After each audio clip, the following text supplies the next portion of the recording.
All right, so what happens when a political party refuses to die, even when the electoral graveyard seems inevitable? Yeah, we're talking about the Florida Democrats. Let's go. All right, so Nikki Fried clinched the Florida Democratic Party leadership, and she weathered, or the Democrats weathered, electoral storms with resilience. You think? Despite GOP dominance, she champions grassroots revival and strategic reinvention. So let's take a look at this. And I'm going to try and take it easy on the Democrats.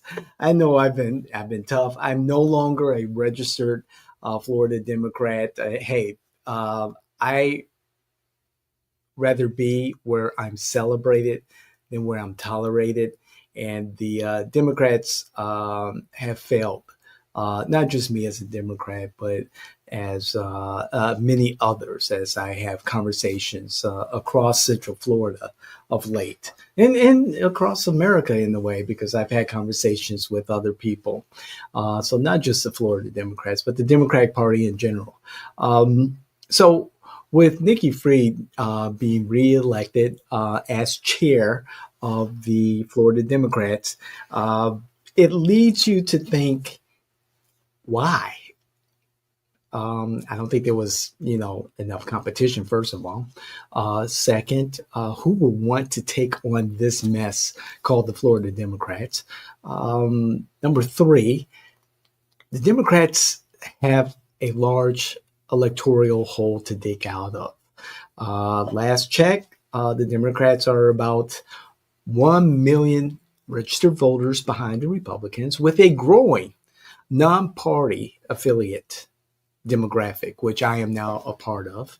The Democrats have always struggled behind the Republicans in fundraising. Congratulations to the local Democrats here in Orange County for raising, I think, approximately $600,000. Good for you. Now start raising the 20K that you need to deliver to the Florida Democratic Party.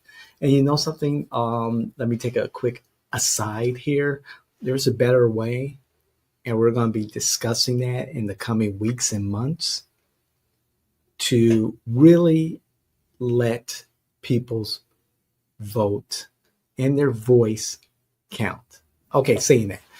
And then finally, the Democrats, the Florida Democrats, have lost seats in the Florida legislature. You've had two prominent Democrats lead the party, and now they're caucusing with Republicans in two areas of the state that are very important to Democrats. And so you wonder, what was it that Nikki Fried can say that she can hang her hat on and say, hey, this is what we accomplished. Here in Central Florida, they lost a hard fought special election for House District 35. However, they won with the help of the Orlando Signal and the smear campaign against Representative Carolina Amici, thus allowing Representative Leonard Spencer to win that seat. It's a Trump seat, a red seat, by a thin margin. And I can tell you that the Republicans are very serious about reclaiming that seat. When Orange County GOP Chair Aaron Huntley filed for House District 45 to reclaim that seat for the Republicans. So the Democrats have their hands full. You just can't let the local newspaper carry water for you. You gotta win this on your own. And without the operational support that you really need to win a race like that, it's going to be difficult. And the Democrats need to start working very hard on that. Enough of the meetings, show some action. Enough of the selfies, show some action.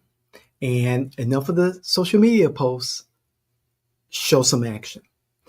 Locally, the Democrats are, steadfast in their DEI initiatives, steadfast in pandering to those demographics that have kept them relevant in some Democratic strongholds. However, conservatives and Republicans, they are at the gate and their candidates are solid.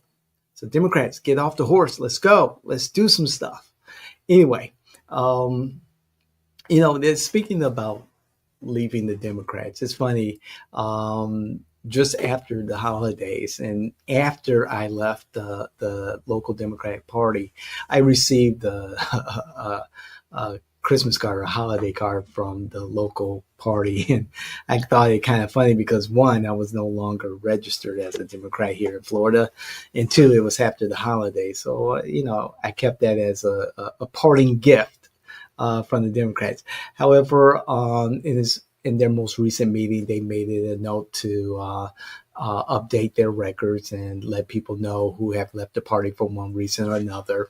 And this right now, this recording is January 30th, and everything that Jay in Washington and formerly M&W Myers in Washington have done for Democrats, no one has really talked to me. I have the party chair's information. He has my information. But you would think that someone from the party will personally contact someone influential in Democratic circles, in political circles, and someone who especially has a platform, like mine, to say, hey, why did you leave? What is it that we failed to do as an organization to keep you amongst us? Nothing. And maybe I've made that clear on my platform or in my conversations with those individuals who have actually asked me, and they've shared that with the party. However, it's disappointing that I'm seeing, as with the reelection of Nikki Fried, business as usual, the same game plan, the same playbook that will continue to make the Florida Democrats and the individual local Democratic parties irrelevant here in Florida. There's no killer instinct. There's no let's go attitude that results in actions that deliver more individuals to the party. And that's disappointing. Also, locally, the Democrats have had their share of issues. If there was any momentum, I guess you could say the House District 45 was some momentum for them. Unfortunately, their treasurer, who has had an investigation ongoing since October of 2024, was elected under the Samuel Vice Santiago slate for Democratic leadership in the local party. Their treasurer, Matthew Inman, was indicted, charged with child pornography allegations. And again, these are allegations. You are presumed innocent until proven guilty by a court of law. However, the treasurer, a very important position within the local Democratic Party, in any party, was arrested for some heinous and serious crimes. And that is really disappointing. It's a reflection on the leadership. It's a reflection on the vetting of those individuals within your leadership and within your membership.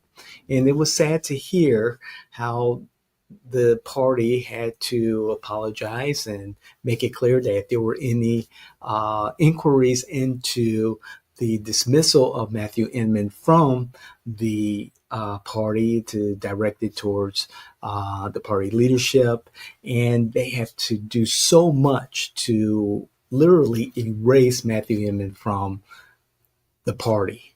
It's very sad that someone at that level of leadership was charged with these alleged crimes. And it also speaks to the Democrats really leaning into, especially on social media, a lot of the banter and unnecessary insults about Republican candidates. We need to do better. We need to not attack someone because they're a conservative or a Republican, or just pile on because someone is facing federal charges or local charges. It is what it is. And now the Democrats have found themselves in a very precarious situation of one their very own, a huge supporter of local candidates like Senator Carlos Guillermo Smith, Representative Anna Escamani, and U.S. Representative Congressman Maxwell France. Matthew Inman has been a supporter of liberal causes, and it's very disappointing to see his demise. It's just very disappointing that the Democrats are in this situation.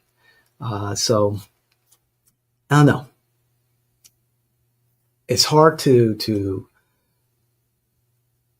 see a party like the Democrats become more and more irrelevant here in Florida.